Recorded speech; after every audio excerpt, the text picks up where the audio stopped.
Hello and welcome to Library Connection. I'm your hostess, Mandi Cantrell. The other day at work at the library, I met someone who loves to promote reading just like we do at work, and so I wanted all of you to get to know her. My guest today is Dorothy Scott. She is the minister at Wesley Chapel Church here in town, and thank you, Dorothy, for joining us. Oh, it's a delight. Thank you very much. Good. Well, as we were talking before we started taping today, you're at two churches, is that correct? That's right. Wesley Chapel Methodist Church, and the other one is? Parkdale United Methodist Church. Okay, good. How long have you been in these places? Well, I moved here and to serve these two churches in June of this past year. Okay. So I'm coming up almost to the end of my first year, and great. Very excited about it. How does that work, serving two churches? It works great. I preach at the Parkdale at 9:30, and then I come and preach at Wesley Chapel at 11. And I find that I kind of like having to get to do it twice and see what I want to change after the first time around, and so I enjoy that. And then I'm basically at the office at Wesley Chapel, but I'm available for both churches and work with both churches. They're not too far away. No, it's not bad at all. Yeah. Well, that is wonderful. I know that works really in there. I know they're very glad to have you there. Now, as we talked, you came by work one day at the library, and we were talking about you're a big reader. I am. Right? I love books of all kinds. I don't know how to turn them down or not to have them, or I have 2 or 3 in my purse right now. Oh, good. Yes. Carry one with you at all times. Right? All times, yes. Great. Now tell us about your family too, because this is going to get into reading also. I know your daughters. I have 2 daughters. They're 24 and 26, and the 26-year-old likes to read as much or more than I do. Wonderful. Now, I like fiction more. She likes nonfiction more. It's okay. My 24-year-old she's in chemistry and science, and she, unlike her big sister, struggled to learn to read, but has come a very long way, and she has learned to enjoy reading and to make it a part of her life and to do a lot of things with it. I know even in chemistry science there is a lot of reading. There is a lot of reading, and you've got to be able to read those big words. Oh yes, my goodness, I can't, that I can't touch, but that's why I'm not a chemist, I guess. Well, that's wonderful. So you you read to your children, I know, when they were young. I did, and one of the stories I shared with you was what we call the boxcar story. Because my younger one didn't want to read as much as my older child did, what I did was I would read to her boxcar books, which you know of, and which is Boxcar Mysteries. Yes, they're a wonderful series about 4 siblings, and they live in a boxcar, of course. Yes. And they would have all these adventures, and you would get to this very exciting moment. And when you got to this very exciting moment, I would stop, and I would say, well, I'm not going to be able to read anymore tonight, and it's time for you to go to bed. However, if you would like to read a little more, you can leave the light on, and you can stay up a little more and see what happens. On the other hand, if you don't feel like reading, let's turn off the light and go to bed. And it was one of my many incentives to try and get her interested in reading. And that one worked pretty well, and she still has her boxcar books. Oh, does she? Yes, she That does. is wonderful. Well, I would almost call that a trick, but it worked. But I think it's great. Yes, well, I will share another trick my kids at church claim. I have told them that anytime they find a mistake in the bulletin, that I'll pay them $1. Oh. Although it's only $1 per mistake, so if more than one person finds it, they have to split the $1. Okay. But they say this is a trick to make them read the bulletin. That's wonderful. And I said, yes, but you still get the $1, so you can choose whether you want to be tricked or not. That's right. It's okay. Do you ever slide one in there on purpose, or? No, I make enough without sliding them on purpose. That was a terrible question. I'm sorry. I would be too. Well, that's great. You have a lot of proofreaders there to help you. Yes, I do. And I talk about little mistakes, like they caught one where I used a O instead of a 0. Oh, okay. Yeah. Well, it's teaching them to be very detailed That's right. and reading. That's great. Anything you can do to get them to read. That's is right. Wonderful. That's one of my beliefs in life. That's great. That's great. Now, going along with that, reading, you said one of your beliefs in life, you guys are giving away books. Is that correct? That's right. Beginning on April 8th, the Wednesday after Easter, from 1 to 4 on Wednesday afternoons. Okay. We are going to be giving any family who would like a book of their choice that we have. You have to have it before you can give it away. Right, sure. But we already have a large supply of books, and we're going to give one per family once a month. You just come in, you look at the books, and you say, I would like to read this book to my child, or I'd like my child to have this book. And at the moment, we're only giving one per family. And there are two thoughts to that. Number one is we don't know that we'll have enough for everybody. Sure. So until we see what we have, we're going to keep to one to family. But second, I want to encourage people to read to their children. Yes. I don't think people understand. And if it is just making up a story about the pictures, that's true. that is such a good experience for children and any adult or even big sister or big brother who wants to read to them. Mm-hmm. And even reading the same book over and over again. I know I had a favorite. It was a Little Red Riding Hood book, and her red cloak was fuzzy. I could feel that. But my mother read that over and over and over to me. I never tired of it. I never tired. So, and I really think that's so important. And so that's one of the things that we have chosen to take some space out of this house we own next to the church and use it as kind of a library that you don't borrow from. And we hope that when we see people, we'll have an opportunity to encourage them. Now, if you want to have as many books as you can imagine, go to the library. Oh, yeah. Thank you. And you can check them out Right. because y'all have a very generous policy when it comes to check out library books. We do. A family can have 40 books, can take home 40 books, and you keep them for 2 weeks. That's right, and you have to return them. But the book you get at the church, and we will have some books that are like children's Bibles or Bible storybooks, and then we have things like Ernie from Sesame Street, and I got a couple of princess books because I have learned that girls like princess books. Oh, yes, they do. They do. Well, where do you plan to get the books? Well, people have been already very generous in donating. We're hoping that people will give gently used new books that other people could use. The truth of the matter is our children grow out of their books. Mm-hmm. And what a great opportunity to share them with other people instead of letting them clutter your house. That's true. That's true. Very so true. I'm hoping that we will have a lot of donations. And so far we've had surprise donations, places that we didn't expect them. Other day there was a laundry basket of books on the front of the church.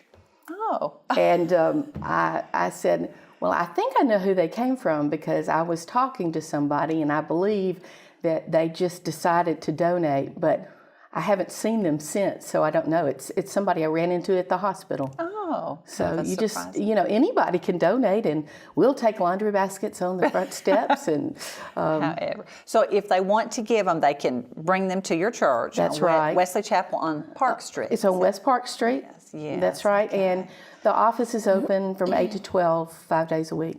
Okay, that would be great. But they can leave them too. Oh, that's true. But not when it's raining. No.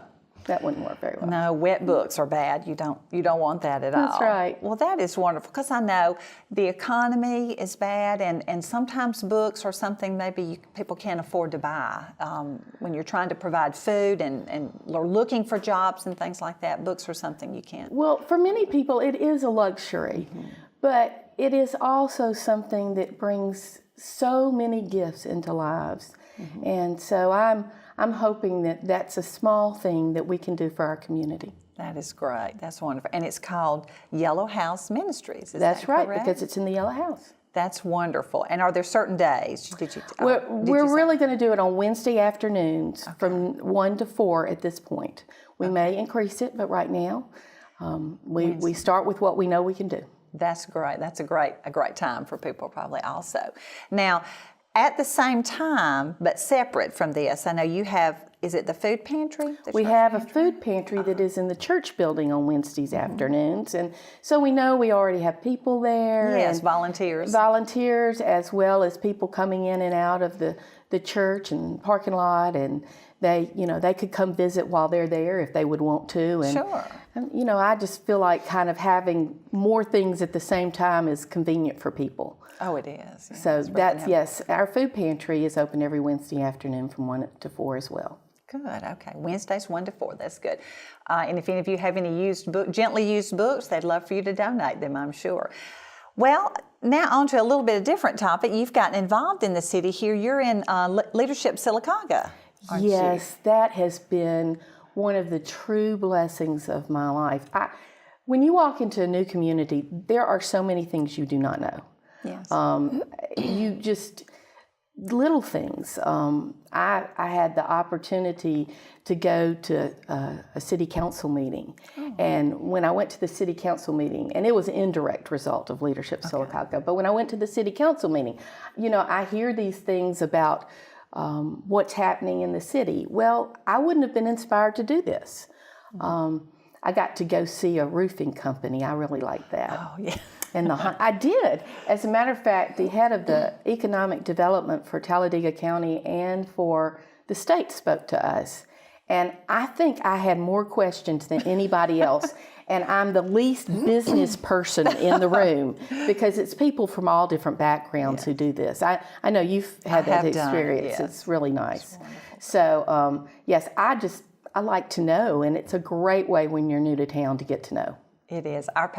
My pastor came new, and he did it and really enjoyed it. And I did it, having lived in Sylacauga my entire life, and I learned, yes, I knew a lot of what was already there, but I learned a lot of things. So I just encourage any of you to do that if you have a chance, or if you have a business, send one of your employees. It was wonderful. Yes, and if you have somebody who's a new employee, new to Sylacauga, what a great way to help them feel comfortable in Sylacauga. Right. Well, it's great that you have jumped right in and become a part of the community. Well, I really like Sylacauga. I think people in Sylacauga are blessed to have this kind of balance of a small town, but yet with so many opportunities here. Right, close to the big city, but still That's right. small town with all the good things of a small town. Yes, and you get to know people. Yes, that's great. Well, we're going to take just a short break, and I hope you'll join us after the commercials back on Library Connection. In Central Alabama, 9,100 kids face going to bed hungry tonight. Hunger doesn't take a day off. There are kids right here, right now, that don't know where they'll get their next meal. Join Alabama Childhood Food Solutions and help put an end to childhood hunger in Central Alabama.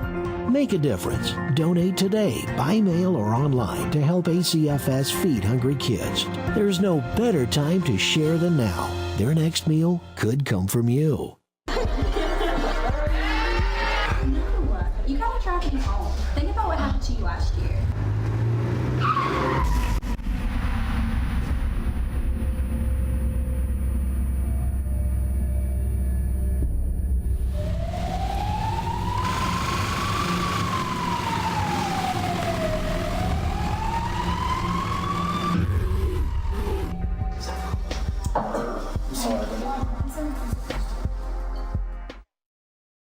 There's one pharmacy that's so much more than just a drugstore. That's Marble City Pharmacy in Sylacauga. From cards for all occasions, a huge selection of gifts, even great exclusive Alabama and Auburn stuff, all kinds of household needs, and a complete selection of over-the-counter meds and supplies that you would expect. We are more than just a drugstore, but with our friendly, courteous staff and all of our great extras, we ought to be your drugstore.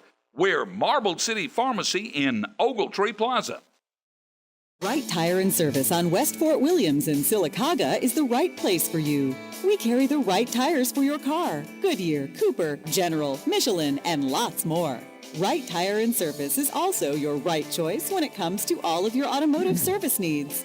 Whether it's an oil change, front end alignment, brake service, or air conditioner work, make the right choice the first time and stop by Right Tire and Service, Sylacauga. On West Fort Williams in Sylacauga, 1222 Cherokee Road in Alexander City is your laundry headquarters. Cleaning specials include Monday 5 shirts $8.25, Tuesday 2-piece suits $6.50, Wednesday dresses $6.50, dry clean and laundered pants $3.25, Thursday dry clean and laundried pants $3.25. Shoe cleaning, repair, and leather goods too, plus your favorite team's cap. That's Town and Country Cleaners, Sylacauga and Alexander City. It actually happened. I found my perfect match. Attractive, hardworking, and really bright. Need new furniture? With great values plus hometown service and budget-friendly finance options, you'll find your perfect match at Badcock. Looking for quality, style, and value? Create the home of your dreams today with Badcock's Easy Options Financing. Badcock and more makes it easy. Hello and welcome back to Library Connection. I'm your hostess, Mandi Cantrell. Joining me today is Dorothy Scott. She is the minister at Wesley Chapel Methodist Church and Parkdale Methodist Church. Also, she kind of travels between those two, and we've been talking about Dorothy and her enjoying being in Sylacauga, a little bit about her. And I wanted us to talk now a little bit about some things you brought with you. You brought some books with you. I know you love reading. I do, and since you're the children's librarian, and we've been talking about children's books and my love for them and the children's books giveaway that we're doing, I brought 3 of my favorite. Oh, good. Well, share them with us. All right. Well, this book is Famous Paintings. See, and this is one of my favorite childhood books. Okay. My father would read to me at nighttime, and he would pick one painting a night. And sometimes he would read to me about the painting, and sometimes we would just study the painting. And I would tell him what I saw, and he would tell me what he saw, and we just enjoyed it. And one of the joys of my life has been when I've had an opportunity to actually see one of the paintings. When I was in the 2nd grade, back then they had, we had cameras that didn't take words. They just, I don't know what you call those. They're video cameras before video cameras. Right. And movie camera. We actually called them movie cameras. It was like the silent movies. And so we went to the National Gallery in Washington, D.C., and they had The Girl with the Watering Can by Renoir. And that had been my favorite picture in this book. And so I walk up to it, and my mother has the camera so it can record when I see my favorite painting for the first time. And I was scared to death, so I put my hands over my face like this. And my dad's like, point to the picture, and I go like this. And So, but it was still wonderful to see the painting, and I have still enjoyed from the years seeing these paintings or telling my children about these paintings. And I love art, and we went to a lot of museums when I was a child, but it was also reading about art that is part of the reason that I love art today is that as a child. Now, the next book I brought is one of the favorite books of my daughter.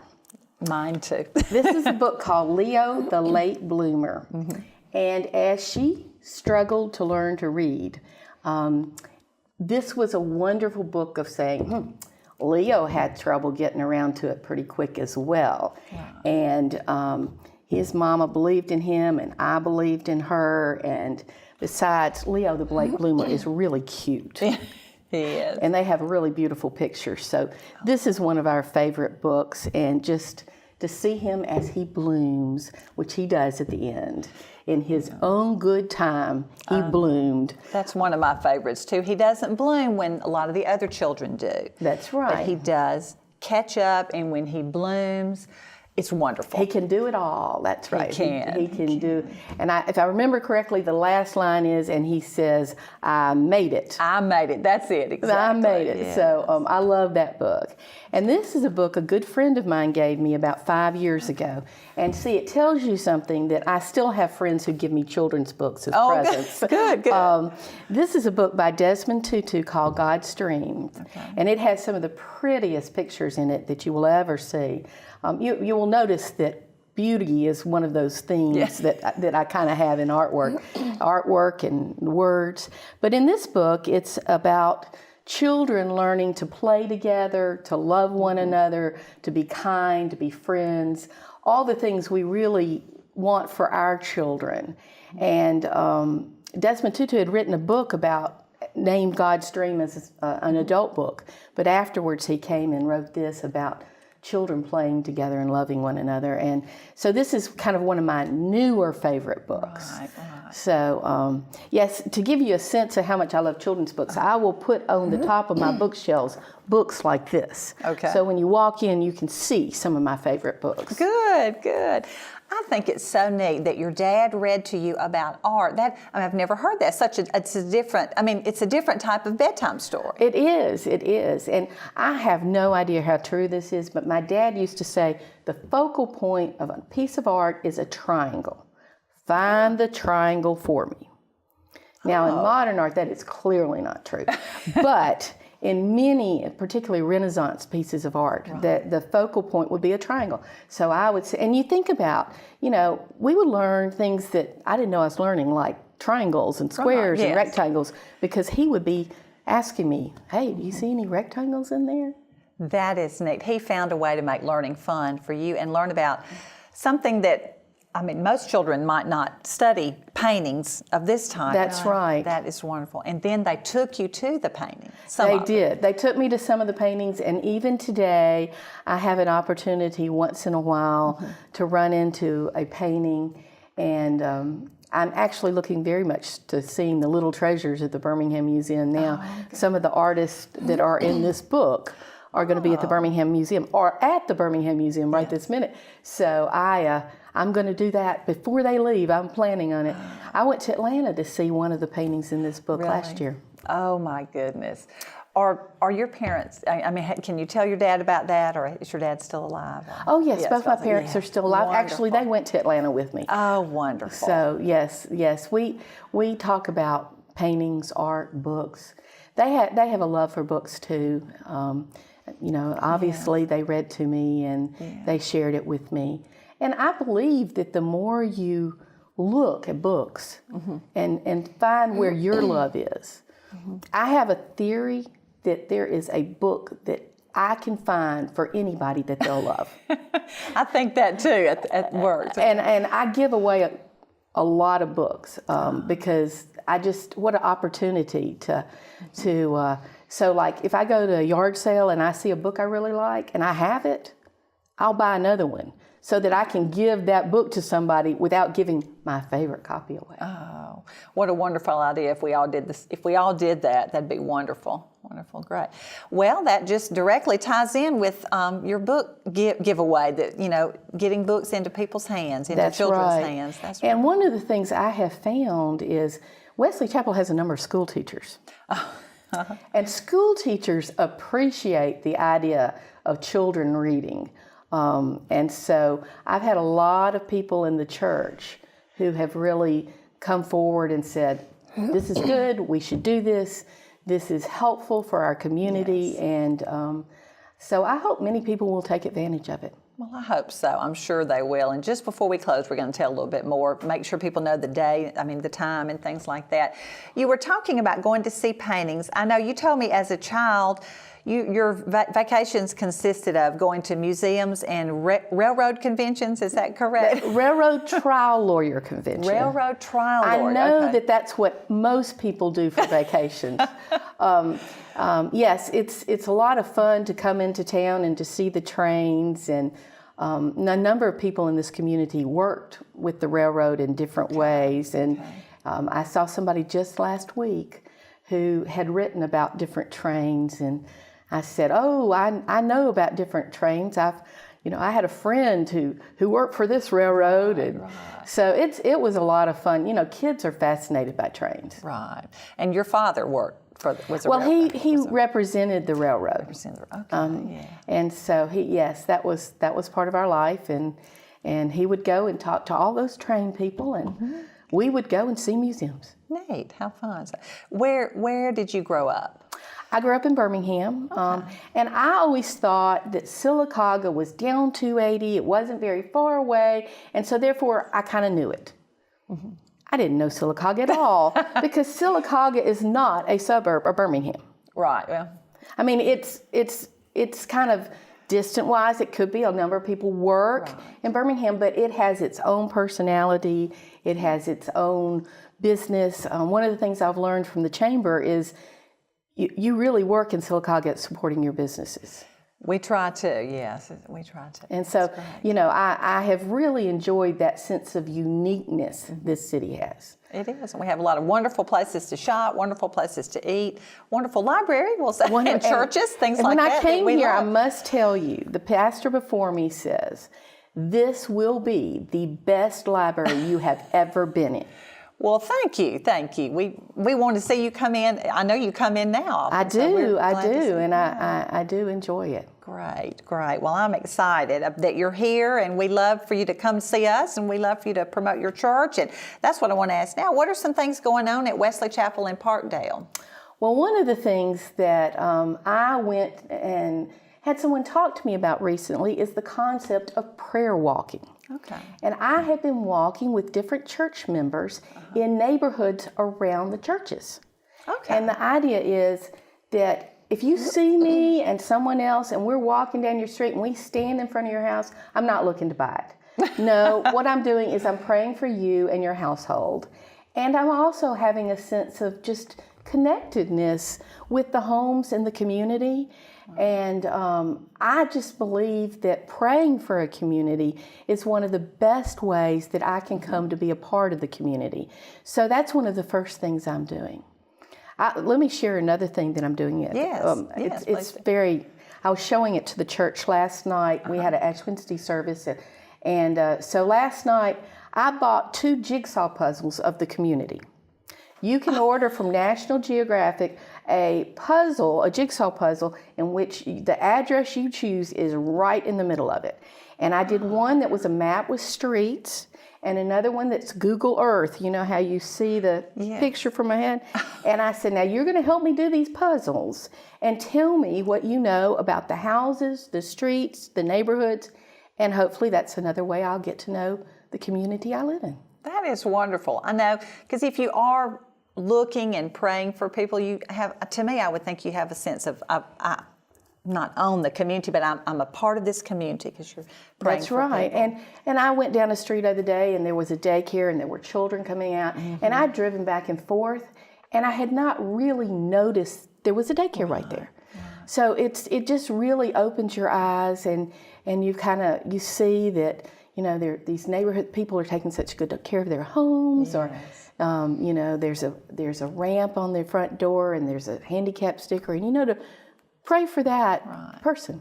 And you don't always see that driving by. You just see it when you just drive by and you're looking at the road and you just don't pay attention in the same way. That's true. I know. I do the same thing. But well, I want to just tell one more time a little bit about the food pantry. You have Wednesdays, 1 to 4. And then the Yellow House Ministries, which is next door. Which will begin on April 8th from Wednesdays from 1 to 4. Right after Easter. That's a perfect time to start it. That's right. So y'all have some Easter services planned? Yes. At Parkdale, we'll have Easter at 9:30, and at Wesley Chapel at 11 a.m. on Easter. And I'm pleased that I will be doing the community sunrise service at 6:30 in the cemetery here in town. Well, you will have a very busy day starting early. I will sleep all Easter afternoon, so that's okay. Don't call me Easter afternoon. Just come and worship on Easter morning. Wonderful. So, and I also want to say, if anybody has any books they would like to donate, you take the donations at Wesley Chapel. Gently used books. That's great. Gently used books. All ages. All ages of you're children. You're looking at children's books. Yes. Okay. Yeah, wonderful. I know we all have some, or could find some at a yard sale for just $0.25 maybe. That's right. And donate. Or in your little shop at the library. Yes, in our bookstore. Yeah, that's great. Well, we thank you so much for joining us on Library Connection today. I've enjoyed talking with Dorothy Scott, and we hope to see you next time.